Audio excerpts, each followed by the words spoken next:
Good morning student. आज हमारा chapter है भारतीय संविधान, इंडियन कॉन्स्टिट्यूशन।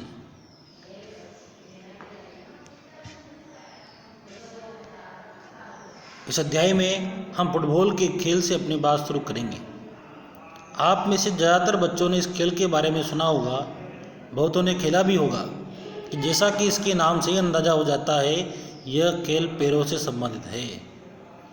फुटबॉल का एक नियम यह है कि गोलकीपर के अलावा और कोई खिलाड़ी गेंद को बाँह से नहीं छू सकता। अगर किसी खिलाड़ी की बाँह गेंद को छू जाती है तो इसे फाउल या गलत माना जाता है। कहने का मतलब यह है कि अगर खिलाड़ी फुटबॉल को हाथों में लेकर एक दूसरे को थमाने लगे तो उस खेल को फुटबॉल नहीं माना जाएगा।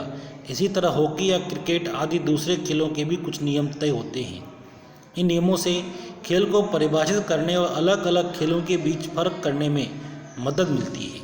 इन खेलों की तरह हर समाज के भी कुछ मूलभूत नियम होते हैं। जिस प्रकार खेलों के नियम होते हैं, उसी प्रकार समाज में और समाज में रहने वाले लोगों के भी नियम होते हैं। उन्हीं से समाज का स्वरूप तय होता है। अलग अलग समाजों के बीच फर्क पता चलता है। बड़े समाजों में कई अलग अलग समुदाय के एक साथ रहते हैं। वहाँ नियमों को आम सहमति के जरिए तय किया जाता है। जिस दस्तावेज में हमें ऐसे नियम मिलते हैं जिसे संविधान कहा जाता है। यानी नियम कानून कायदों को कहते हैं संविधान। किसी भी सामाजिक व्यवस्था को बताने वाले नियम कानून कायदे संविधान कहलाते हैं। कक्षा 6 और 7 में भी सामाजिक और राजनीतिक जीवन की पाठ्य पुस्तक में हम भारतीय संविधान पर चर्चा कर चुके हैं। इन किताबों को पढ़कर क्या कभी ये सवाल आपके भीतर पैदा हुआ कि हमें संविधान की जरूरत क्यों पड़ती है? क्या आपने ये जानने की कोशिश की कि संविधान कैसे लिखा गया या उसे किसने लिखा था? इस अध्याय में हम इन्हीं मुद्दों पर चर्चा करेंगे और भारतीय संविधान की मुख्य बातों पर ध्यान देंगे। ये बातें भारतीय लोकतंत्र के लिए बहुत महत्वपूर्ण है। इस पुस्तक के विभिन्न अध्यायों में इनमें से कुछ बातों पर विशेष जोर दिया जाएगा। किसी देश को संविधान की जरूरत क्यों पड़ती है? ताकि सामाजिक, आर्थिक और राजनीतिक व्यवस्था को ठीक से चलाया जाए।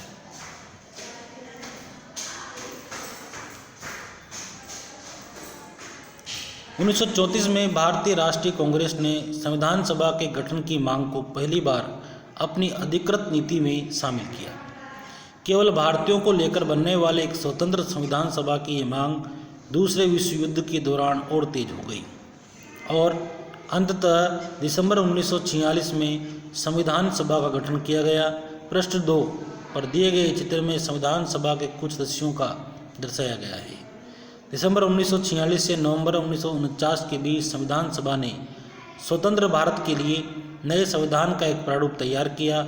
150 साल की अंग्रेजी हुकूमत के बाद भारतीयों को आखिरकार अपनी नियति और भविष्य तय करने का मौका मिला। संविधान सभा के सदस्यों ने स्वतंत्रता संघर्ष से उपजे महान आदर्शों को ध्यान में रखते हुए इस काम को गंभीरता से अंजाम दिया। संविधान सभा के कामों के बारे में आप इसी अध्याय में आगे पढ़ेंगे।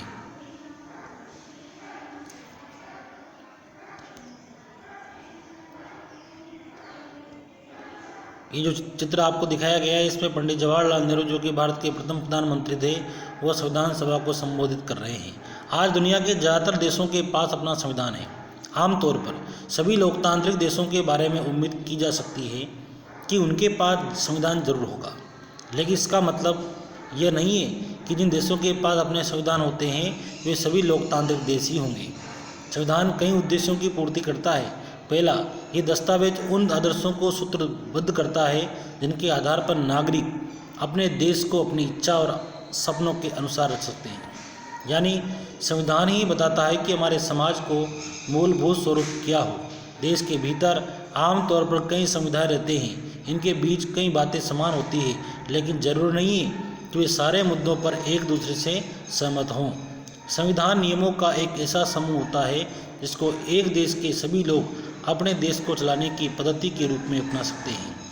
इसके जरिए वे न केवल ये तय करते हैं कि सरकार किस तरह की होगी, बल्कि उन आदर्शों पर भी एक साझी समझ विकसित करते हैं जिनकी हमेशा पूरे देश में रक्षा की जानी चाहिए।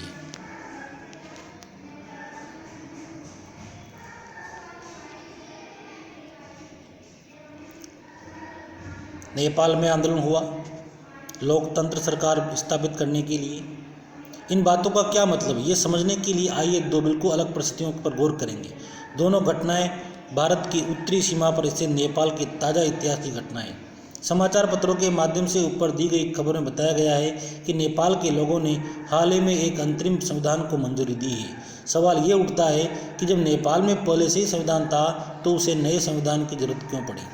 इसका कारण ये है, कुछ समय पहले तक नेपाल का एक राजतंत्र था, वहाँ राजा का शासन था।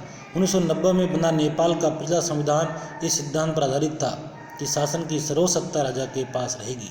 नेपाल के लोग कई दशक से लोकतंत्र की स्थापना के लिए जन आंदोलन करते चले आ रहे थे। इसी संघर्ष के फलस्वरूप 2006 में आखिरकार उन्हें राजा की सत्ता को खत्म करने में कामयाबी मिल गई और नेपाल के लोग लोकतंत्र के रास्ते पर चलना चाहते थे। इसके लिए उन्हें एक नया संविधान चाहिए था। वे पिछले संविधान को इसलिए नहीं अपनाना चाहते थे क्योंकि इसमें वे आदर्श नहीं थे जो वे नेपाल के लिए चाहते थे और जिनके लिए वो लड़ रहे थे। जिस तरह फुटबॉल के खेल में नियम बदलते ही खेल बदल जाता है, उसी तरह नेपाल को भी राजतंत्र की जगह लोकतांत्रिक शासन व्यवस्था पर चलने के कारण अपने सारे नियम बदलने होंगे ताकि एक नए समाज की रचना की जा सके। यही कारण है कि नेपाल के लोगों ने 2015 में अपने देश के लिए एक नया संविधान अपनाया, नया कानून बनाया, नए नियम बनाए, नई नीति बनाई। ऊपर के चित्र के साथ दिए गए अंश में लोकतंत्र के लिए नेपाल के संघर्ष के बारे में बताया गया है। अब नेक्स्ट कल।